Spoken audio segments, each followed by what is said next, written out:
Nous sommes chez Défi Polytech en Estrie, à Sherbrooke, bien accueillis par Steve Breton. Bonjour Steve. Bonjour Nicolas. Merci de nous recevoir. Ça fait plaisir. On a une très belle vocation ici. On va expliquer ce que c'est que le Défi Polytech et comment tout ça a été créé. Il y a quand même plusieurs années. En 68? Oui, 1968 avec Mme Estelle Gobeil. Madame Gobeil. Mme Gobeil, en 1968, elle avait un rêve.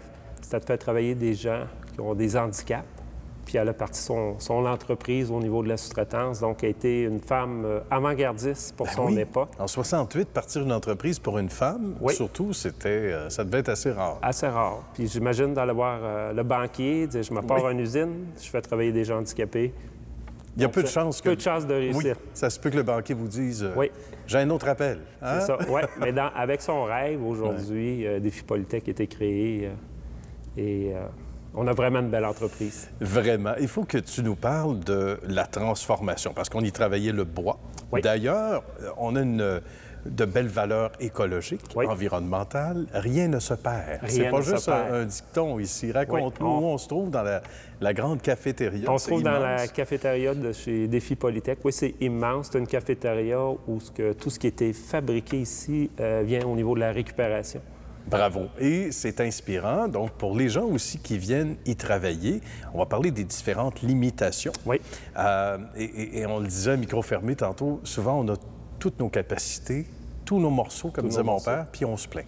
Oui. Et ici, il y a des gens qui ont des limitations. Quelles sont-elles, ces limitations-là? On a des gens qui ont des limitations de santé physique, déficience intellectuelle et santé mentale. Et certains ont des diagnostics multiples. D'accord. Donc, 250 de nos travailleurs et stagiaires vivent avec ces limitations. Quels sont les types d'emplois, Steve? Ça ressemble à quoi? Bien, où est-ce qu'on est? On a 3 usines, dans le fond, Défi Polytech. La première qui est ici, qui est l'usine de Sherbrooke, qui est spécialisée au niveau de la sous-traitance industrielle. Donc, nous, on travaille avec des entreprises. Donc, on est actuellement, je vous dirais, depuis la pénurie de main-d'œuvre, on est la solution à beaucoup d'entreprises. Les entreprises qui sont en manque de personnel, donc, ils viennent chez nous. Donc, on se spécialise. On a différents secteurs d'activité parce que notre entreprise a évolué avec des occasions d'affaires. Ah, d'accord. C'est comme ça que ça... On voit l'entreprise, quand on se promène, on voit plusieurs petites cellules qui n'ont pas rapport une avec les autres, mais c'est des occasions d'affaires. Exemple, au niveau du filage électrique, donc on a une spécialité au niveau de l'assemblage. Donc, c'est avec les bateaux Prince Craft. À la fin des années 90, il y avait un besoin. Et on a parti notre première cellule d'assemblage d'harnais électriques. Et aujourd'hui, on a quand même 15 travailleurs qui travaillent dans ce département-là. On invente un mot chez Défi Polytech, on appelle ça sous-traitance circulaire. Ça veut dire qu'on travaille dans une distance courte au niveau de 100 km de Sherbrooke avec les entreprises de l'Estrie. Quand même. Donc, on veut minimiser l'impact des transports.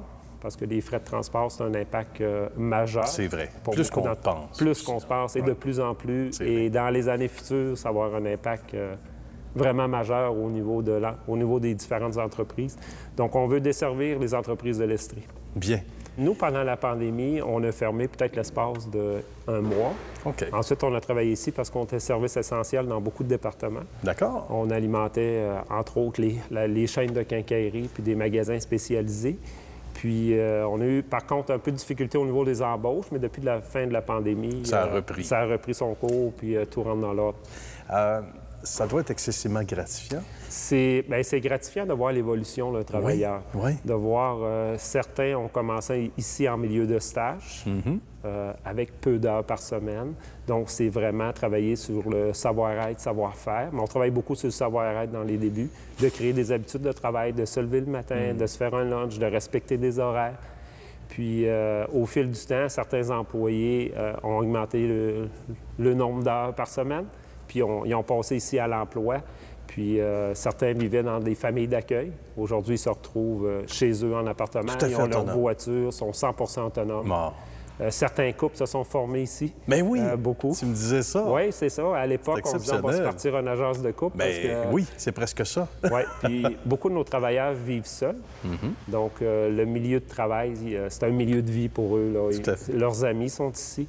Les réseaux sociaux sont à l'entreprise. Puis on a des travailleurs, souvent je dis des travailleurs en or, des gens qui sont dévoués, qui sont passionnés de leur travail et qui sont, je dirais, respectueux.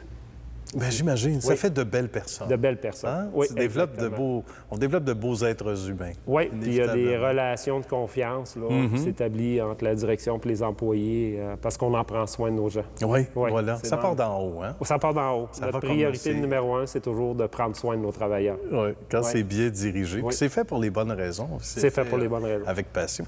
En terminant, en quelques secondes, tu dois être très toi-même valorisé par le travail que tu fais tous les jours. Et des fois, on ne croit pas aux chiffres. Hein? On dit, coudonc, en fait, il y a autant de gens qui travaillent, autant de... Oui, bien, on a quand même 250 employés stagiaires qui travaillent dans nos 3 entreprises. Là. La division de Quaticook, il y a 30 travailleurs qui sont là, qui sont spécialisés au niveau de la récupération des petits appareils qui contiennent des halocarbures. On a ouvert l'an passé une division à Magog, donc qui s'occupe de la récupération et la distribution de masques. Et moi, ça fait 21 ans que je suis pour l'entreprise et il n'y a pas un matin, je rentre ici du reculon parce que... C'est vrai, hein? De voir les travailleurs, d'être accueillis avec le sourire... Ça doit être quelque chose en soi. Oui. Un cadeau, hein? Un cadeau au quotidien. Un cadeau au quotidien. Bien, Steve, merci beaucoup d'avoir pris de ton précieux temps avec nous. Salutations à ta belle équipe et à tous ceux et celles qui y contribuent également, puis à ceux qui sont concernés et qui travaillent ici tous les jours. Puis bravo pour les causes, on va dire comme ça. Oui, bien, merci beaucoup. Puis nos employés vont être très fiers de voir le reportage au niveau de l'histoire de succès. Bien oui, c'en est toute une. C'en est toute une, On est fiers que tu aies partagé ça avec toi aujourd'hui. Merci. Merci de l'accueil. Merci. À bientôt.